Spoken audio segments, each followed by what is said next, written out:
श्रीसूर्यकवचं शृणुष्व मुनिशार्दूल। सूर्यस्य कवचं शुभं शरीरारोग्यदं दिव्यं सर्वसौभाग्यदायकं।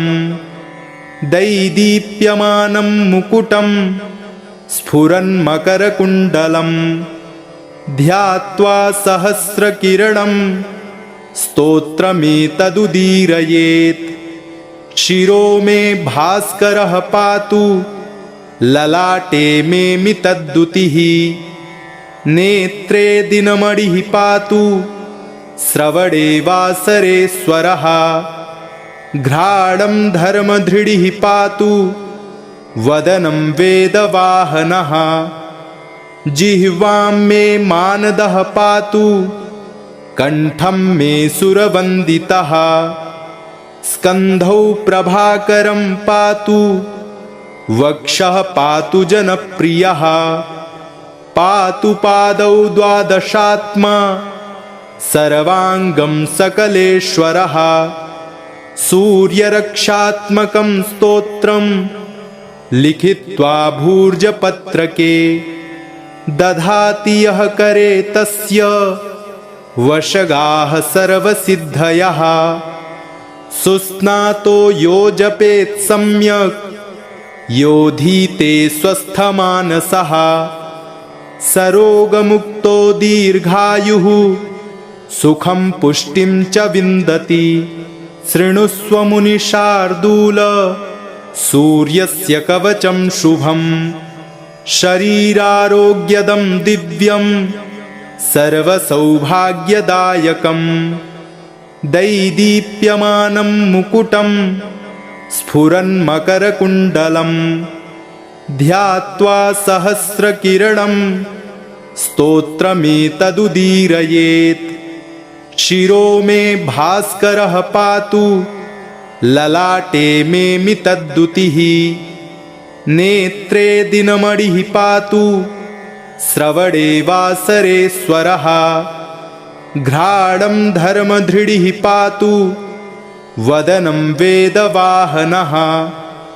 जिह्वां मे मानदः पातु कण्ठं मे सुरवन्दितः। स्कन्धौ प्रभाकरं पातु वक्षः पातु जनप्रियः। पातु पादौ द्वादशात्मा सर्वाङ्गं सकलेश्वरः।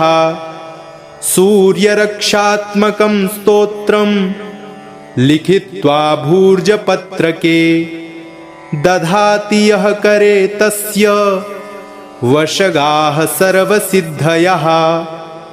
सुस्नातो यो जपेत् सम्यक् योधीते स्वस्थमानसः। सरोगमुक्तो दीर्घायुः सुखं पुष्टिं च विन्दति। शृणुष्व मुनिशार्दूल सूर्यस्य कवचं शुभं शरीरारोग्यदं दिव्यं सर्वसौभाग्यदायकं। दैदीप्यमानं मुकुटं स्फुरन्मकरकुण्डलं ध्यात्वा सहस्रकिरणं स्तोत्रमेतदुदीरयेत्। शिरो मे भास्करः पातु ललाटे मे मितद्युतिः। नेत्रे दिनमणिः पातु श्रवणे वासरेश्वरः। घ्राणं धर्मधृडिः पातु वदनं वेदवाहनः। जिह्वां मे मानदः पातु कण्ठं मे सुरवन्दितः। स्कन्धौ प्रभाकरं पातु वक्षः पातु जनप्रियः। पातु पादौ द्वादशात्मा सर्वाङ्गं सकलेश्वरः। सूर्यरक्षात्मकं स्तोत्रं लिखित्वा भूर्जपत्रके दधाति यः करे तस्य वशगाः सर्वसिद्धयः। सुस्नातो यो जपेत् सम्यक् योधीते स्वस्थमानसः। सरोगमुक्तो दीर्घायुः सुखं पुष्टिं च विन्दति। शृणुष्व मुनिशार्दूल सूर्यस्य कवचं शुभम्। शरीरारोग्यदं दिव्यं सर्वसौभाग्यदायकम्।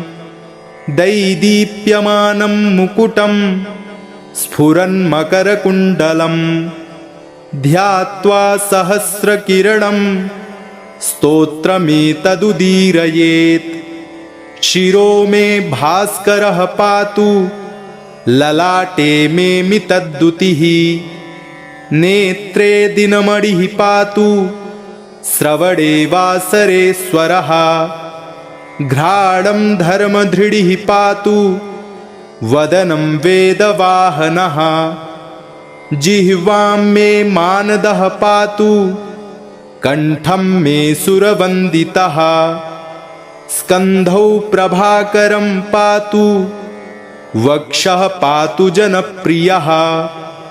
पातु पादौ द्वादशात्मा सर्वाङ्गं सकलेश्वरः। सूर्यरक्षात्मकं स्तोत्रं लिखित्वा भूर्जपत्रके। दधाति यः करे तस्य वशगाः सर्वसिद्धयः। सुस्नातो यो जपेत् सम्यक् योधीते स्वस्थमानसः। सरोगमुक्तो दीर्घायुः सुखं पुष्टिं च विन्दति। शृणुष्व मुनिशार्दूल सूर्यस्य कवचं शुभम्। शरीरारोग्यदं दिव्यं सर्वसौभाग्यदायकम्। दैदीप्यमानं मुकुटं स्फुरन्मकरकुण्डलम्। ध्यात्वा सहस्रकिरणं स्तोत्रमेतदुदीरयेत्। शिरो मे भास्करः पातु ललाटे मे मितद्युतिः। नेत्रे दिनमणिः पातु श्रवणे वासरेश्वरः। घ्राणं धर्मधृडिः पातु वदनं वेदवाहनः। जिह्वां मे मानदः पातु कण्ठं मे सुरवन्दितः। स्कन्धौ प्रभाकरं पातु वक्षः पातु जनप्रियः। पातु पादौ द्वादशात्मा सर्वाङ्गं सकलेश्वरः। सूर्यरक्षात्मकं स्तोत्रं लिखित्वा भूर्जपत्रके। दधाति यः करे तस्य वशगाः सर्वसिद्धयः। सुस्नातो यो जपेत् सम्यक् योधीते स्वस्थमानसः। सरोगमुक्तो दीर्घायुः सुखं पुष्टिं च विन्दति। शृणुष्व मुनिशार्दूल सूर्यस्य कवचं शुभम्। शरीरारोग्यदं दिव्यं सर्वसौभाग्यदायकम्। दैदीप्यमानं मुकुटं स्फुरन्मकरकुण्डलम्। ध्यात्वा सहस्रकिरणं स्तोत्रमेतदुदीरयेत्। शिरो मे भास्करः पातु ललाटे मे मितद्युतिः। नेत्रे दिनमणिः पातु श्रवणे वासरेश्वरः। घ्राणं धर्मधृडिः पातु वदनं वेदवाहनः। जिह्वां मे मानदः पातु कण्ठं मे सुरवन्दितः। स्कन्धौ प्रभाकरं पातु वक्षः पातु जनप्रियः। पातु पादौ द्वादशात्मा सर्वाङ्गं सकलेश्वरः। सूर्यरक्षात्मकं स्तोत्रं लिखित्वा भूर्जपत्रके। दधाति यः करे तस्य वशगाः सर्वसिद्धयः। सुस्नातो यो जपेत् सम्यक् योधीते स्वस्थमानसः सरोगमुक्तो दीर्घायुः सुखं पुष्टिं च विन्दति। शृणुष्व मुनिशार्दूल सूर्यस्य कवचं शुभं शरीरारोग्यदं दिव्यं सर्वसौभाग्यदायकं दैदीप्यमानं मुकुटं स्फुरन्मकरकुण्डलं ध्यात्वा सहस्रकिरणं स्तोत्रमेतदुदीरयेत्।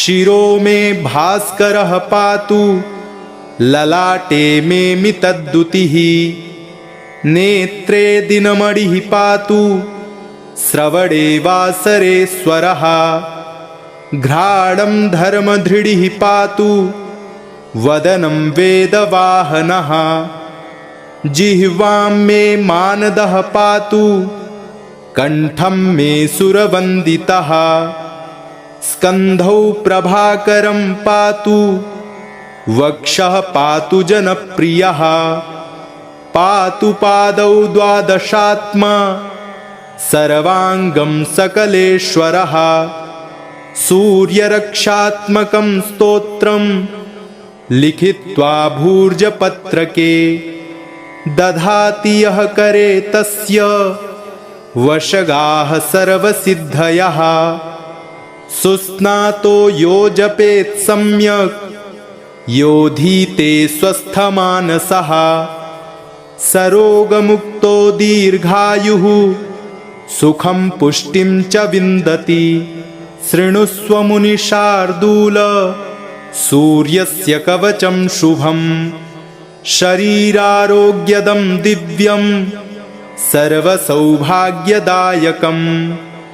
दैदीप्यमानं मुकुटं स्फुरन्मकरकुण्डलं ध्यात्वा सहस्रकिरणं स्तोत्रमेतदुदीरयेत्।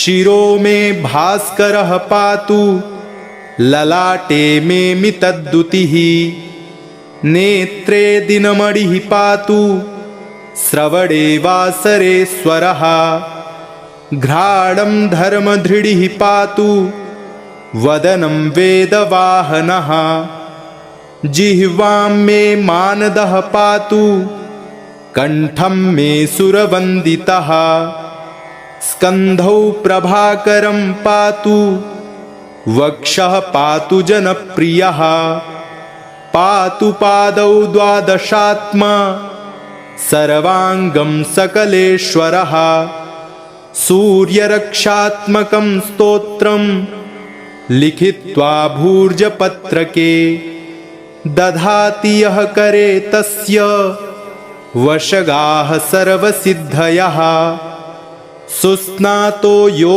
जपेत् सम्यक् योधीते स्वस्थमानसः सरोगमुक्तो दीर्घायुः सुखं पुष्टिं च विन्दति।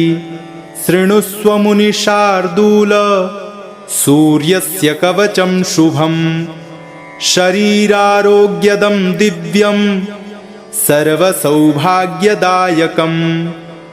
दैदीप्यमानं मुकुटं स्फुरन्मकरकुण्डलं ध्यात्वा सहस्रकिरणं स्तोत्रमेतदुदीरयेत्। शिरो मे भास्करः पातु ललाटे मे मितद्युतिः नेत्रे दिनमणिः पातु श्रवणे वासरेश्वरः घ्राणं धर्मधृडिः पातु वदनं वेदवाहनः जिह्वां मे मानदः पातु कंठं मे सुरवन्दितः स्कन्धौ प्रभाकरं पातु वक्षः पातु जनप्रियः पातु पादौ द्वादशात्मा सर्वाङ्गं सकलेश्वरः सूर्यरक्षात्मकं स्तोत्रं लिखित्वा भूर्जपत्रके दधाति यः करे तस्य वशगाः सर्वसिद्धयः सुस्नातो यो जपेत् सम्यक् योधीते स्वस्थमानसः सरोगमुक्तो दीर्घायुः सुखं पुष्टिं च विन्दति। शृणुष्व मुनिशार्दूल सूर्यस्य कवचं शुभं शरीरारोग्यदं दिव्यं सर्वसौभाग्यदायकं दैदीप्यमानं मुकुटं स्फुरन्मकरकुण्डलं ध्यात्वा सहस्रकिरणं स्तोत्रमेतदुदीरयेत्। शिरो मे भास्करः पातु ललाटे मे मितद्दुतिः नेत्रे दिनमणिः पातु श्रवणे वासरेश्वरः घ्राणं धर्मधृडिः पातु वदनं वेदवाहनः जिह्वां मे मानदः पातु कण्ठं मे सुरवन्दितः स्कन्धौ प्रभाकरं पातु वक्षः पातु जनप्रियः पातु पादौ द्वादशात्मा सर्वाङ्गं सकलेश्वरः सूर्यरक्षात्मकं स्तोत्रं लिखित्वा भूर्जपत्रके दधाति यः करे तस्य वशगाः सर्वसिद्धयः सुस्नातो यो जपेत् सम्यक् योधीते स्वस्थमानसः सरोगमुक्तो दीर्घायुः सुखं पुष्टिं च विन्दति। शृणुष्व मुनिशार्दूल सूर्यस्य कवचं शुभं शरीरारोग्यदं दिव्यं सर्वसौभाग्यदायकं दैदीप्यमानं मुकुटं स्फुरन्मकरकुण्डलं ध्यात्वा सहस्रकिरणं स्तोत्रमेतदुदीरयेत्। शिरो मे भास्करः पातु ललाटे मे मितद्दुतिः नेत्रे दिनमणिः पातु श्रवणे वासरेश्वरः घ्राणं धर्मधृडिः पातु वदनं वेदवाहनः जिह्वां मे मानदः पातु कण्ठं मे सुरवन्दितः स्कन्धौ प्रभाकरं पातु वक्षः पातु जनप्रियः पातु पादौ द्वादशात्मा सर्वाङ्गं सकलेश्वरः सूर्यरक्षात्मकं स्तोत्रं लिखित्वा भूर्जपत्रके दधाति यः करे तस्य वशगाः सर्वसिद्धयः सुस्नातो यो जपेत् सम्यक् योधीते स्वस्थमानसः सरोगमुक्तो दीर्घायुः सुखं पुष्टिं च विन्दति। शृणुष्व मुनिशार्दूल सूर्यस्य कवचं शुभं शरीरारोग्यदं दिव्यं सर्वसौभाग्यदायकं दैदीप्यमानं मुकुटं स्फुरन्मकरकुण्डलं ध्यात्वा सहस्रकिरणं स्तोत्रमेतदुदीरयेत्। शिरो मे भास्करः पातु ललाटे मे मितद्दुतिः नेत्रे दिनमणिः पातु श्रवणे वासरेश्वरः घ्राणं धर्मधृडिः पातु वदनं वेदवाहनः जिह्वां मे मानदः पातु कण्ठं मे सुरवन्दितः स्कन्धौ प्रभाकरं पातु वक्षः पातु जनप्रियः पातु पादौ द्वादशात्मा सर्वाङ्गं सकलेश्वरः सूर्यरक्षात्मकं स्तोत्रं लिखित्वा भूर्जपत्रके दधाति यः करे तस्य वशगाः सर्वसिद्धयः। सुस्नातो यो जपेत् सम्यक् योधीते स्वस्थमानसः। सरोगमुक्तो दीर्घायुः सुखं पुष्टिं च विन्दति। शृणुष्व मुनिशार्दूल सूर्यस्य कवचं शुभं। शरीरारोग्यदं दिव्यं सर्वसौभाग्यदायकं। दैदीप्यमानं मुकुटं स्फुरन्मकरकुण्डलं। ध्यात्वा सहस्रकिरणं स्तोत्रमेतदुदीरयेत्। शिरो मे भास्करः पातु ललाटे मे मितद्युतिः। नेत्रे दिनमणिः पातु श्रवणे वासरेश्वरः। घ्राणं धर्मधृडिः पातु वदनं वेदवाहनः। जिह्वां मे मानदः पातु कण्ठं मे सुरवन्दितः। स्कन्धौ प्रभाकरं पातु वक्षः पातु जनप्रियः। पातु पादौ द्वादशात्मा सर्वाङ्गं सकलेश्वरः। सूर्यरक्षात्मकं स्तोत्रं लिखित्वा भूर्जपत्रके। दधाति यः करे तस्य वशगाः सर्वसिद्धयः। सुस्नातो यो जपेत् सम्यक् योधीते स्वस्थमानसः। सरोगमुक्तो दीर्घायुः सुखं पुष्टिं च विन्दति। शृणुष्व मुनिशार्दूल सूर्यस्य कवचं शुभं। शरीरारोग्यदं दिव्यं सर्वसौभाग्यदायकं। दैदीप्यमानं मुकुटं स्फुरन्मकरकुण्डलं। ध्यात्वा सहस्रकिरणं स्तोत्रमेतदुदीरयेत्। शिरो मे भास्करः पातु ललाटे मे मितद्युतिः। नेत्रे दिनमणिः पातु श्रवणे वासरेश्वरः। घ्राणं धर्मधृडिः पातु वदनं वेदवाहनः। जिह्वां मे मानदः पातु कण्ठं मे सुरवन्दितः।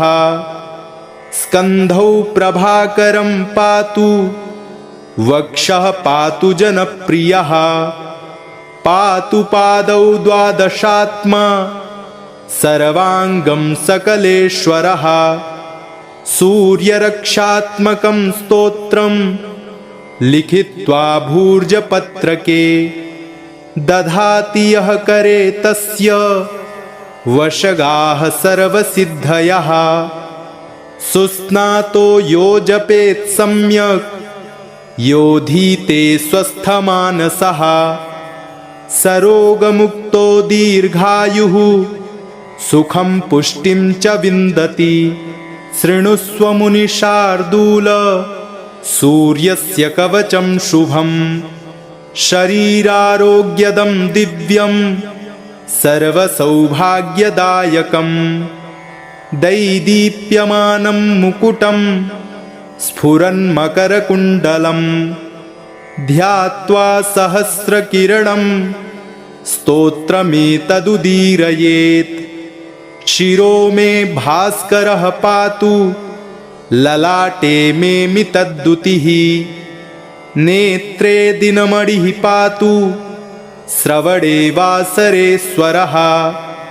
घ्राणं धर्मधृडिः पातु वदनं वेदवाहनः। जिह्वां मे मानदः पातु कण्ठं मे सुरवन्दितः। स्कन्धौ प्रभाकरं पातु वक्षः पातु जनप्रियः। पातु पादौ द्वादशात्मा सर्वाङ्गं सकलेश्वरः। सूर्यरक्षात्मकं स्तोत्रं लिखित्वा भूर्जपत्रके। दधाति यः करे तस्य वशगाः सर्वसिद्धयः सुस्नातो यो जपेत् सम्यक् योधीते स्वस्थमानसः सरोगमुक्तो दीर्घायुः सुखं पुष्टिं च विन्दति शृणुष्व मुनिशार्दूल सूर्यस्य कवचं शुभं शरीरारोग्यदं दिव्यं सर्वसौभाग्यदायकं दैदीप्यमानं मुकुटं स्फुरन्मकरकुण्डलं ध्यात्वा सहस्रकिरणं स्तोत्रमेतदुदीरयेत् शिरो मे भास्करः पातु ललाटे मे मितद्दुतिः नेत्रे दिनमणिः पातु श्रवणे वासरेश्वरः घ्राणं धर्मधृडिः पातु वदनं वेदवाहनः जिह्वां मे मानदः पातु कण्ठं मे सुरवन्दितः स्कन्धौ प्रभाकरं पातु वक्षः पातु जनप्रियः पातु पादौ द्वादशात्मा सर्वाङ्गं सकलेश्वरः सूर्यरक्षात्मकं स्तोत्रं लिखित्वा भूर्जपत्रके दधाति यः करे तस्य वशगाः सर्वसिद्धयः सुस्नातो यो जपेत् सम्यक् योधीते स्वस्थमानसः सरोगमुक्तो दीर्घायुः सुखं पुष्टिं च विन्दति शृणुष्व मुनिशार्दूल सूर्यस्य कवचं शुभं शरीरारोग्यदं दिव्यं सर्वसौभाग्यदायकं दैदीप्यमानं मुकुटं स्फुरन्मकरकुण्डलं ध्यात्वा सहस्रकिरणं स्तोत्रमेतदुदीरयेत् शिरो मे भास्करः पातु ललाटे मे मितद्दुतिः नेत्रे दिनमणिः पातु श्रवणे वासरेश्वरः घ्राणं धर्मधृडिः पातु वदनं वेदवाहनः जिह्वां मे मानदः पातु कण्ठं मे सुरवन्दितः स्कन्धौ प्रभाकरं पातु वक्षः पातु जनप्रियः पातु पादौ द्वादशात्मा सर्वाङ्गं सकलेश्वरः सूर्यरक्षात्मकं स्तोत्रं लिखित्वा भूर्जपत्रके दधाति यः करे तस्य वशगाः सर्वसिद्धयः सुस्नातो यो जपेत् सम्यक् योधीते स्वस्थमानसः सरोगमुक्तो दीर्घायुः सुखं पुष्टिं च विन्दति शृणुष्व मुनिशार्दूल सूर्यस्य कवचं शुभं शरीरारोग्यदं दिव्यं सर्वसौभाग्यदायकं दैदीप्यमानं मुकुटं स्फुरन्मकरकुण्डलं ध्यात्वा सहस्रकिरणं स्तोत्रमेतदुदीरयेत् शिरो मे भास्करः पातु ललाटे मे मितद्दुतिः नेत्रे दिनमणिः पातु श्रवणे वासरेश्वरः घ्राणं धर्मधृडिः पातु वदनं वेदवाहनः जिह्वां मे मानदः पातु कण्ठं मे सुरवन्दितः स्कन्धौ प्रभाकरं पातु वक्षः पातु जनप्रियः पातु पादौ द्वादशात्मा सर्वाङ्गं सकलेश्वरः सूर्यरक्षात्मकं स्तोत्रं लिखित्वा भूर्जपत्रके दधाति यः करे तस्य वशगाः सर्वसिद्धयः सुस्नातो यो जपेत् सम्यक् योधीते स्वस्थमानसः सरोगमुक्तो दीर्घायुः सुखं पुष्टिं च विन्दति शृणुष्व मुनिशार्दूल सूर्यस्य कवचं शुभं शरीरारोग्यदं दिव्यं सर्वसौभाग्यदायकं दैदीप्यमानं मुकुटं स्फुरन्मकरकुण्डलं ध्यात्वा सहस्रकिरणं स्तोत्रमेतदुदीरयेत् शिरो मे भास्करः पातु ललाटे मे मितद्दुतिः नेत्रे दिनमणिः पातु श्रवणे वासरे स्वरः घ्राणं धर्मधृडिः पातु वदनं वेदवाहनः जिह्वां मे मानदः पातु कंठं मे सुरवन्दितः स्कन्धौ प्रभाकरं पातु वक्षः पातु जनप्रियः पातु पादौ द्वादशात्मा सर्वाङ्गं सकलेश्वरः सूर्यरक्षात्मकं स्तोत्रं लिखित्वा भूर्जपत्रके दधाति यः करे तस्य वशगाः सर्वसिद्धयः सुस्नातो यो जपेत् सम्यक् योधीते स्वस्थमानसः सरोगमुक्तो दीर्घायुः सुखं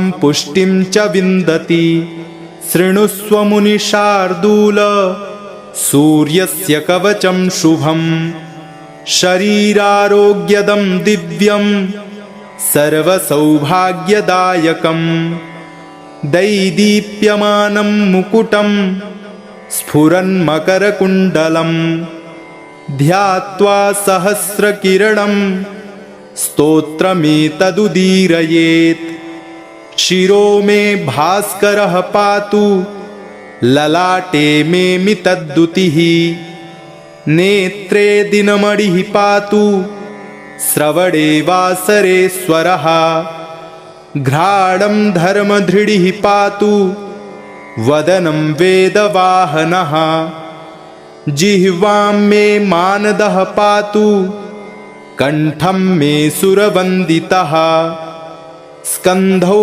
प्रभाकरं पातु वक्षः पातु जनप्रियः पातु पादौ द्वादशात्मा सर्वाङ्गं सकलेश्वरः सूर्यरक्षात्मकं स्तोत्रं लिखित्वा भूर्जपत्रके दधाति यः करे तस्य वशगाः सर्वसिद्धयः सुस्नातो यो जपेत् सम्यक् योधीते स्वस्थमानसः सरोगमुक्तो दीर्घायुः सुखं पुष्टिं च विन्दति शृणुष्व मुनिशार्दूल सूर्यस्य कवचं शुभं शरीरारोग्यदं दिव्यं सर्वसौभाग्यदायकं दैदीप्यमानं मुकुटं